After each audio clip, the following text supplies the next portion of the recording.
Before there was The Origin of Species by Charles Darwin, he published his travelogue, which is titled The Voyage of the Beagle. The Beagle, the HMS Beagle, was the ship that he was on for his trip around the world.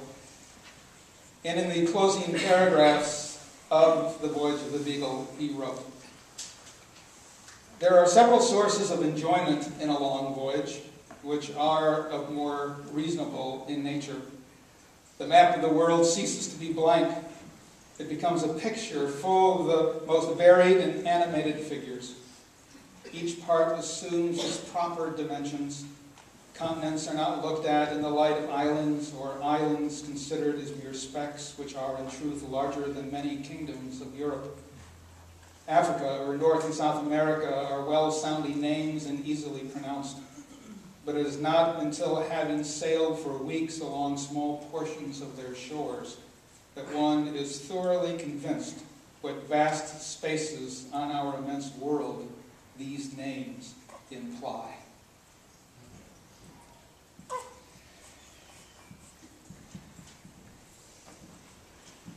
It was almost an act of grace, a gift, and to a degree a lark that Darwin even ended up on this voyage around the world. He was just 22 years old. In many respects, he was following a path that he did not want to follow, which was his love and passion was for natural history. His father didn't want him going off pursuing a hobby, so he arranged for him to go to seminary. He had graduated with a degree in theology, and he was about ready to take a parish on his father's land when this gift of travel came to him, and he seized on it. He was not supposed to be the ship's natural historian. They already had a natural historian, but Robert Fitzroy, the captain of the ship, who was 27 years old, didn't think that this person was a real gentleman, was not a conversationalist, and so he was looking for someone else to basically have conversation with on this long voyage when he was with these ignorant sailors. And Darwin fit the bill. It just so happens that Darwin was also an amateur natural historian. He had gone to medical school and left because he couldn't stand the sight of blood, which was pretty difficult to do in medical school. Gone to theology school, but that was his passion, natural history. So on December 27th, 2 days after Christmas, December 27th, 1831, he set out on kind of a Gilligan Island type of cruise. It was supposed to be 2 years, 3 years at the most. It ended up being 5 years. He was homesick the entire time. He was dramatically seasick the entire time he was on board. And he wrote constant letters and did constant research. And it was like a young kid discovering, opening up a present and discovering something brand new that he did not know existed. 22 years old he was. Imagine what you were doing at 22 years old.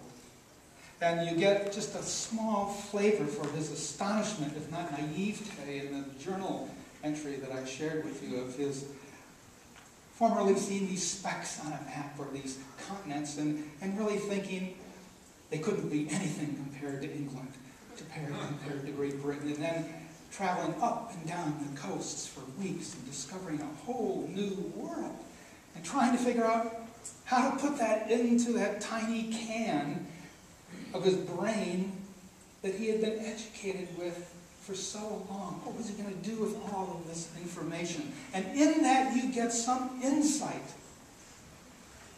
into what he was faced with. Limited knowledge and all of a sudden an expanding universe. And it pushed him and pushed him. And he dug deeper and deeper.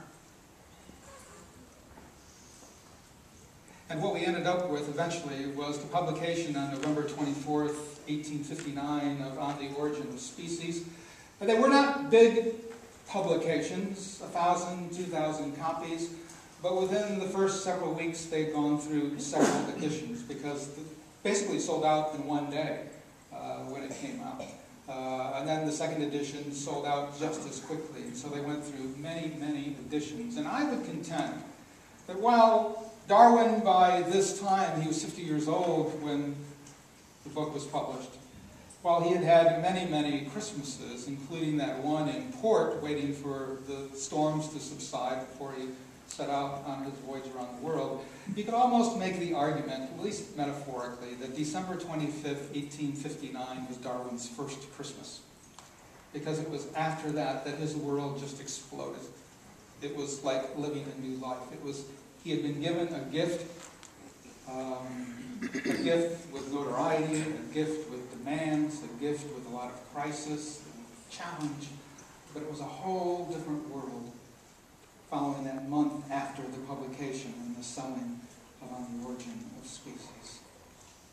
Bishop Shelby Spong, an Episcopal priest who at one time was the bishop of the Archdiocese of Newark, New Jersey, theologian, biblicist, very, very popular speaker, says that after Darwin, everything changed.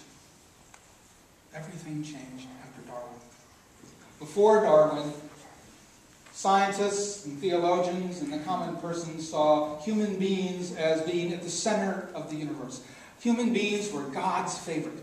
Everything in the world that we knew of was compared to human beings.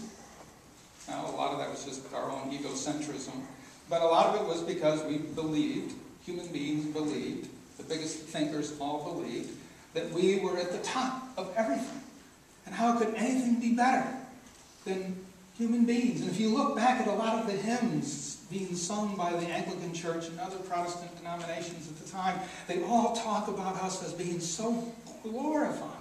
We are so wonderful. We are God's favorites out of the entire animal kingdom. It's all about us. And in spite of everything Copernicus had told us about how the sun doesn't revolve around the earth, that's essentially the way we still saw things. But after Darwin, everything changed. Because Darwin clearly showed that we are not at the center. We are part of the mix. We are part of a much larger kingdom, and if there was any essential truth that you need to remember about Darwin, it's that it's not a hierarchy. It's not human beings and then everything else is below us. It's diversity. It's difference. And one of the major impacts that Darwin had was his family, and this has just come out recently in a book called The Sacred Cause. It was just published in January. One of the things that we didn't realize that in its early stages, Darwin actually wanted The Origin of Species to be an anti-abolition tract. An abolition tract against slavery. His whole family was so embedded in the abolition movement. And everything he was teaching, everything he was writing about was to show that human beings were not at the top of the hierarchy. White, Western human beings were not at the top of the hierarchy. There was simply difference.